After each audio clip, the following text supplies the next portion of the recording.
Bueno, señoras y señores, es un placer estar de vuelta con ustedes, arrancando el 2023, así que con un gran invitado, vamos a arrancar muy bien. Quiero presentarles a uno de los, para mí, uno de los mejores bateristas actuales. Él está tocando con una banda que se llama Fever 333 y otra banda que se llama Night Verses. Así que se lo voy a presentar. He's one of the greatest drummers in the world right now. He's the one and only Aric Improta. Welcome. How you doing? Did I say your name right? Because honestly, you said it better than most people. It's just Aric Improta, but yeah, you nailed it. Okay, awesome. So I would like to ask you, I want to ask you about your beginnings. When and why you decide to become a drummer? My parents always played music. They weren't professional musicians. They just did it for fun on the weekends. But basically, since I was a little kid, there was always band practice going on every weekend. So like I would fall asleep to them playing music. And I don't know, there's something about the drums that's like so primitive. Like when you hit a drum, it sounds like a drum. Whereas every time I would try and play guitar, I'd hit a bad chord and just kind of like, I don't know, it felt like because of the level of thinking it required at the beginning, drums just felt more natural to me. And I think just like I've always had a lot of energy, so drums felt like the instrument that there was no limit as to how hard you could hit it, kind of thing. So that I feel like that's kind of how it got started. And then I remember I played in like the elementary school band, and it was kind of cool, but I thought I was getting out of class, and it turned out that when I was going to band practice, all the other kids were getting to play on the playground. So I thought I was doing it to like leave work, but it turned out I was just doing more work. And again, it's like I knew I wanted to play drums, but nothing really clicked for me fully until when I was about 12 and I had my first band practice. And then getting to write music and write with friends where they could do things on instruments that I couldn't, and sort of coming together, that was when it really clicked. And I felt like, okay, this is absolutely what I want to do for the rest of my life. So I feel like that was kind of like the trajectory to the point where I knew what I wanted to do. Awesome. Great. I want to know about your influences on the drums. Which are the main drummers that make your own style? I know that you don't like to copy exactly the way the drummer. Yeah. Because I was watching some other interviews of you, and I think that is great, because I think the only way to get your own version of yourself is like mixing a lot of influences and trying Absolutely. to copy. No, totally. And like I feel like the people that influenced me, they always seem to be that way as well. Like the artists that I do admire and look up to, and when I say strive to be like, I mean like there's this quote in a Kenny Warner book called Effortless Mastery where he says, I don't want to play the way Monk played. I want to feel the way Monk felt when he played. And I felt like when I read that quote, it kind of explained the complete thought that I had been feeling as a kid trying to learn. But when it comes to drums, there's always new people that inspire me, but it's like different aspects. The one drummer I'd say probably that had like everything I loved when I was a kid was John Theodore, who played on the first 3 Mars Volta records. And then he did a One Day as a Lion EP with Zach De La Rocha, and now he plays in Queens of the Stone Age. I feel like that one was big because he just kind of sat in the middle of everything I loved. Like he had great pocket, but like energy through every hit. And it was proggy, but there was enough punk in it to where it still felt like primal, and it never got too educational with him. And I just think like he's the first drummer that ever made me want to play simple at times, because I saw him playing like on a cell phone video. He was playing The Widow with Mars Volta, and like his conviction was just like not really like anything I'd ever felt. So as if I had to name one that especially when I was young, he was like the guy. But then I don't know, I've had different influences for different things. I loved the effects symbol work from people like Stuart Copeland, Jose from Incubus, Gavin Harrison's a huge one. When it comes to like tasteful drumming, I don't know, like especially in the last like decade, I feel like everything I everything I listen to that Gavin plays on, it's like this joyful ache where you're like, God, I wish I could have thought of that for that kind of a part. Like just everything he does is so tasteful and put in the right place. But then at the same time, it's like I'll watch somebody like Eloy Casagrande and I don't even need to hear what he's doing to be a fan. Like I'll be scrolling through Instagram, and even if it's on mute and I'm like waiting at the DMV or something, just seeing his attack like visually, and he's a great drummer, and it's not to take away from his playing, but like even just seeing the energy that he can put into an instrument and convey to an audience, that's like a huge influence on me as far as going like, okay, there's always another level up for how much you can give to the instrument. So yeah, I feel like it kind of varies. And then a huge influence for me, something I like to mix is like, I love trip hop. I love DJ Shadow. Yeah. Those I used to just play along to Introducing, which is all sampled drums, but the ideas he had were super cool. And I love Abe from Deftones Pocket, like the way, like he kind of does something weird that a lot of drummers don't do, where with heavy music, it's almost always like crash or open hi-hat. And he'll sit with a closed hi-hat and like really interesting kick. And his tone on his snare was so cool. So it was almost like trip hop, hip hop, like drums with a little bit of metal and a lot of rock. And it was like the attack was there, and it cut through with their music in a way that I hadn't really heard before or after. So I feel like a lot of the stuff for Night Verses, it's like I want the speed and the rhythms of something like Mars Volta, but I want to play that fast halftime on like a closed hi-hat and a like a tuned up snare because of Abe. So it's like that's kind of where my world will fall as far as pulling influences. And then I don't know, and then the creative ones, you know, I mean, like someone like Han Benek. That's, I didn't want to forget. Thomas Lang, incredible. When it comes to like I feel like when I started to do drum solos, it was for the drum off, because at the time I was like 19, I was practicing 5 hours a day, and my bands weren't taking off. Like they just weren't good enough.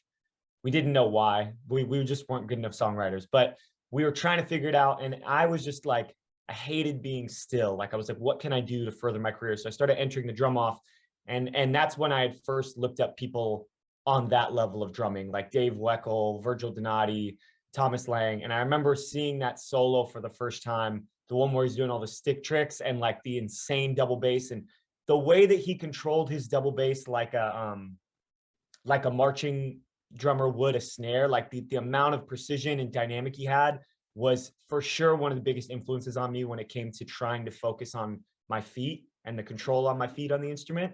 And to be fair, he was one of the first like drummers I had looked up to that had acknowledged me as a player when I met him at the drum off. And he's actually the reason that I ended up doing a solo in South Korea in 2016. He had recommended me. So like, I have nothing but the highest respect for him and all the innovation that he's brought to the instrument. Awesome.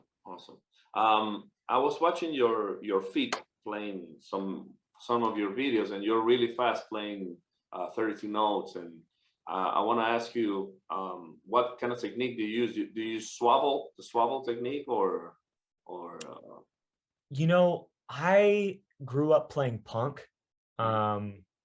So I got a pretty fast right foot, especially with like stuttering stuff. But a lot of it, I don't know. I don't like it. I'm trying to figure out how to swivel every once in a while. Like I'll put a couple hours to it here or there, but I don't know. A lot of the stuff I do, it's like I'm sliding my foot into the chain sometimes. I don't know if that's good or if that's like proper technique, but I used to jam a lot to Dimmu Borgir and Behemoth and Gojira, and my legs would just freeze up, and then I would just wait 30 seconds and then start over, and it'd be a little faster and a little faster. And so that was the process. But my left foot is kind of crooked when I play. Like they're not perfectly straight. So I've had to adopt different techniques. I don't have anything that's like a good advice on it, other than pick stuff that's hard, that's faster than you can play, and then just keep working at it till you get there. Okay, awesome. The next question that I have is, how was your experience competing at Guitar Center, the drum off back in 2012? And which was your motivation to get into the competition back then? great experience, by the way. I came up from competition. I did competitive gymnastics from kindergarten through 5th grade, but like very seriously. Like towards the end, I was doing 5 hours a day, competing all over the country. And so I don't know, that was like the world where I knew how to respond to pressure pretty well. So even though for me, the enjoyment of music was playing and writing with my friends, that was an environment that was really helpful for me because I had never been put in that kind of a pressured situation when it came to performing and writing. And I first entered when I was 19 and I got to the finals when I was 23. So I entered every year and every year I'd get a little bit further. And when I first entered, I'd never heard of gospel drumming. So like showing up and seeing everybody I was going against play linear fills and pull from the influence of playing in church for years, like it was almost like if you entered a spelling bee and then everybody started spelling with letters you'd never heard before. Like I was just like, what is going on? Because again, I had only listened to punk and metal and like a little bit of Mars Volta, but I still wasn't even fully into the prog world. So it was a massive learning experience. And again, it's like the pressure you had, like the 3 months you were writing, I felt like I improved more in those 3 months than I would the rest of the year, just because like, yeah, I don't know, you feel that competition and you want to do better and better. And I entered it because at the time I was trying really hard to make something happen with the bands I was in. And it's actually the same members as Night Verses, but we were young and we couldn't really figure it out.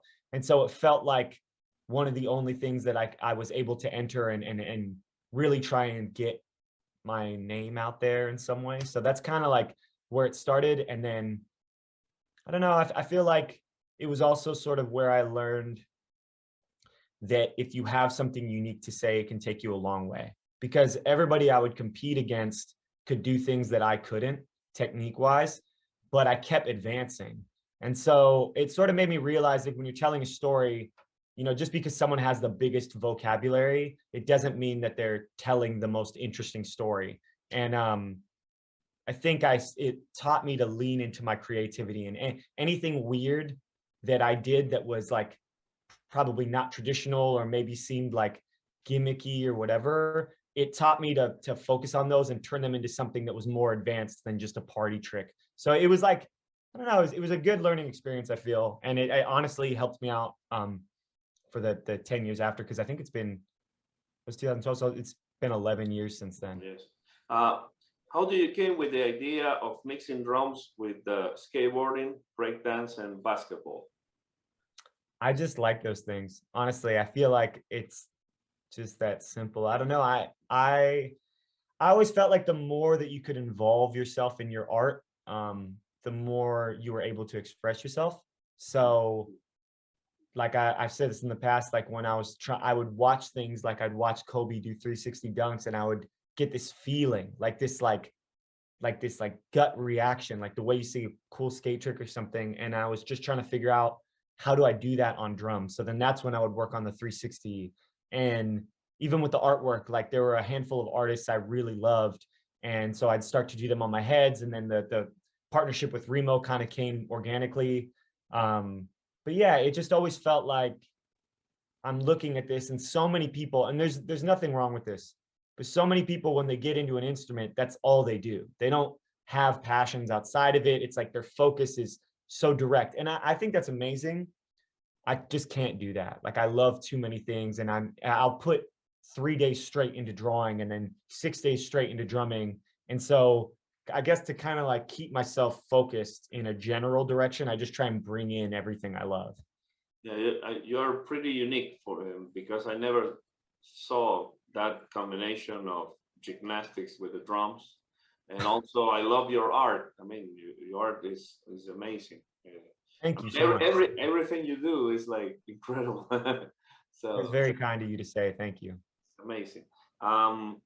What do you prefer to set up your own drum set by yourself and not by a drum tech? Do you have a drum tech now, or you still don't have it? I'm hoping I have a drum tech when I go out next, but we haven't been able to afford it. Like as far as like with travel and trying to make sure that we can accommodate for everyone else. I did have a drum tech on the last Fever tour though, Hamish, and he was great. If I had the option, I'm pretty sure moving forward I will. But a lot of the tours were very like, we're trying to fit the merch and the drum set and everything in a van. So trying to get another body in there just seemed like extra. But hopefully I'm going to take hopefully like a 6-month break from touring to focus on all the projects I'm working on. And in that time, before we go back out, I'm hoping I can figure out a drum tech situation. Awesome. Let's talk about your artistic drum heads from Remo. How that idea was developed and how many designs are available with Remo, and which are your favorite ones, your favorite designs? That's a good question. We did 4 tom heads, and each tom head is a different design. So it's a 10, 12, 14, and 16 inch because that was my setup when I first did the deal. And then they print on clear emperors, but they print between the ply so that you never blur the ink. And they sound pretty cool. They actually have a little more body than a traditional clear emperor. So I actually prefer it. I love emperors in general, but we have 4 of those. We did some other items that are now discontinued because we brought in a matte black snare head. I'm trying to see if I have it around here. And it's based on an Emperor X because the original one I was hitting too hard. So even though they did a beautiful job replicating the art, I was cracking through the head because of the material. So the Emperor X that we're using now is a lot sturdier. And then we also did a djembe.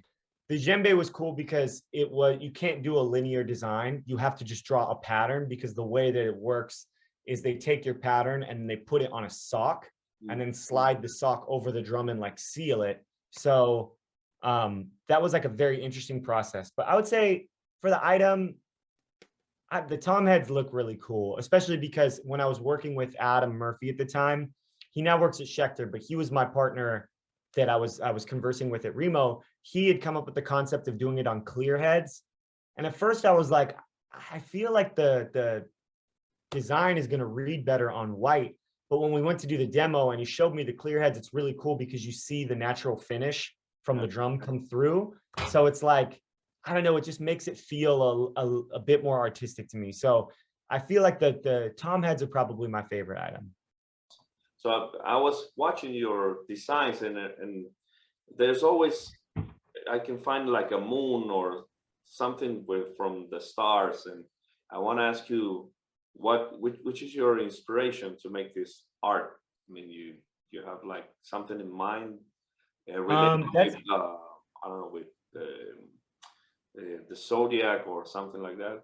Yeah. It's interesting you called that out because most people will call out the eye that I'll draw, but I haven't had a lot of people ask about the moon. For me, I think my whole life, like most of the like sort of like magic or like transcending moments when it came to connecting with art always happened at night.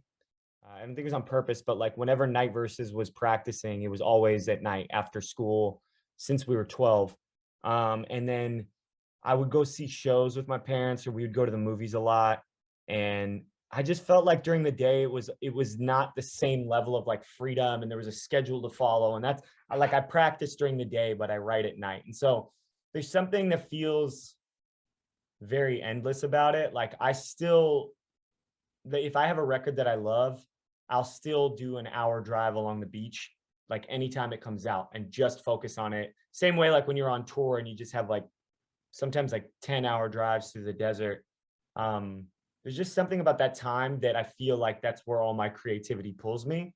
And then I use the day for more practical stuff. Like if it's emails, meetings, rehearsal, practice, anything like that, I focus on there. But when it comes to like trying to just pull from someplace beyond me, it always feels like it happens at night. So I think as far as the moon shapes and stuff, it's just like, it's almost like a starting point. Like I start from there and then I see what comes out to sort of like, I guess, represent that feeling of going, okay, like it's night, now is the hour to create, and then seeing what sort of comes out of you.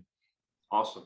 Great. When and why do you came with the idea to experiment with skateboarding wheels, saw blade, a tube from a vacuum cleaner, and different guitar pedals, all mixed with the drumming. I never saw that before, and this is one of a kind.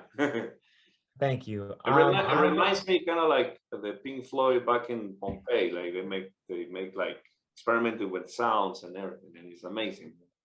I actually just watched that again recently. I posted on my story like I think like a couple weeks ago. That video is so cool. Yeah. I'm a communications major with an emphasis in radio, television, and film. So while I was going to school, I did some studying of like Foley art and sort of what made different sounds. And then I love the fact that like, I don't know, some of the original industrial music was titled that way because they were trying to be percussive with items like that. And that's sort of like one of the coolest parts about picking drums as an instrument is when you're focusing on the rhythm, you can pull other things to get those sounds. It doesn't have to be a traditional kit. It doesn't have to be tuned to a certain key. So I don't know, it's been fun to sort of explore those things. And yes, some of those pieces, stuff like the sheet metal to make that thunder sound, that's like traditional Foley art stuff that they'll use to make the sound of thunder in a film. So I don't know, I just like try and pull from things that are outside influences and then try and find a way to apply them to drums, just like we were talking about with skateboarding or basketball or anything else. Awesome. This is going to be one of the last 3 questions of this interview. How is your practice routine nowadays? So like inconsistent, and not like in a way that's like lazy, but because of some of the projects I'm working on and I have to plan the schedule and I have to be there when people are writing and everything else, it's like I'll go 2 weeks where I can't drum because I have to get other things done. And then I'll do 3 weeks where I'm playing 5 hours a day. So it kind of just depends per project, but I purposefully pick things that require a lot of practice so that when it comes time to do it, it's like I fully dive back in. But I would love to get to a place. I always have lists of goals that I want to accomplish every year. And when I sort of sum up the important ones, I would love to get to a place where I could just have a year to practice 5 hours a day again, because that's what I did when I was growing up. It's like today after this, I'm going to practice for 5 hours, and it'll be that till February 2nd, which is I have an event that I'm going to be recording at, and then I've got to focus on some music 2 weeks. So in that 2 weeks, when I'm having meetings, planning like with directors and getting lighting down and locations, I have a feeling like the drumming is going to be a lot less because I'm going to have to be at these spots and figure everything out and all the logistics. So that's kind of like the balance I'm dealing with now. Whereas when I was a kid and I was just going to school, it was like the point was to do 5 hours no matter what. Awesome. One of the last questions is, what about Night Verses? Well, which are the plans for this year? Are you thinking to come to South America or touring? I would love to. They've never been to South America. I've been there with Fever once, and I recently went with the Rockin' 1000. I love it there, but we'll see. The plan is like we have been writing together for 3 years straight. Every time I was home from Fever tours, I was trying to compose new ideas in Night Verses. But in that time, our guitarist Nick had this like insane prolific spurt where he wrote like, and I'm not exaggerating, like 178 songs live on Twitch. And they all have cool moments that I would love to use for Night Verses. So we'd be focusing on a song for like a month, and then all of a sudden Nick would write a riff when I was gone, and it was better than the whole song we were working on. And we're just like, okay, well, let's focus around that. So I feel like in the past, Night Verses material was like 80% starting with drums and then 20% whatever else was influenced. But this record, Nick started as many songs as I did just because he had so many good ideas. And that's always priority. Whatever the best idea is, it doesn't matter who came up with it. We have stuff that started because of Riley. It just depends on what everybody likes the sound of. But because we put so much time into writing and we're very proud of the work we've done, we're going to be releasing music hopefully for the next like 6 months. So we have a lot of music planned and a lot of different ways to sort of put it out there. And then once that's done and another project that I'm working on is done, then I think it'll be time to travel and promote it like physically, like be at the different venues and play it. But right now we're just trying to get everything out there and promote it online because it seems to be the easiest way to communicate to people like instantly. Awesome, great. And the last question is, what are the plans for Fever 333 this year? So I hope you can come to, because I love that band also. You guys, I don't mean to disappoint you through call. Me and Steve left Fever 333, Oh. so it's all good, and I really appreciate you being a fan. I don't know what Fever's plans are. I know that Jason has like posted some tour dates and stuff, but me and Steve have been writing pretty much since we got home in September, like a lot. So we're figuring out what's going to happen with that, but he's one of my best friends in the world. I didn't meet him until, I mean, we'd met briefly, but I didn't really get to like get close with him till Fever 333. And so getting to like really get to know him and his ideas and his musical personality and just like him creatively, like instantly I connected with him in a way that I had very rarely. Like the only other people I've connected with like Steve are Nick and Riley because I grew up with them. So we're working a lot, and I'm really, really excited for how things are sounding. It's just kind of figuring out like how we want to go about playing it, I guess. Awesome. Yeah, well, thank you, Pablo. Honestly, I appreciate you reaching out, and I would love to get back out to South America again soon. So when you asked, I was like, yeah, let's make it happen. You have a lot of fans here in Argentina. I mean, huge. There's a lot of people that I know that love your drumming, and obviously Night Verses. Thank you so much. Honestly, it's really cool to hear. I didn't know. I had no idea that Night Verses had fans out there. Yeah, huge fans. I know a lot of people. So okay. Amazing. Well, once the record's out, yeah, I would love to talk to you if there's ever anybody we can get in contact with for touring or whatever else. Please do so. Okay. All right. Yeah, thank you, Pablo. Take care. Bye-bye.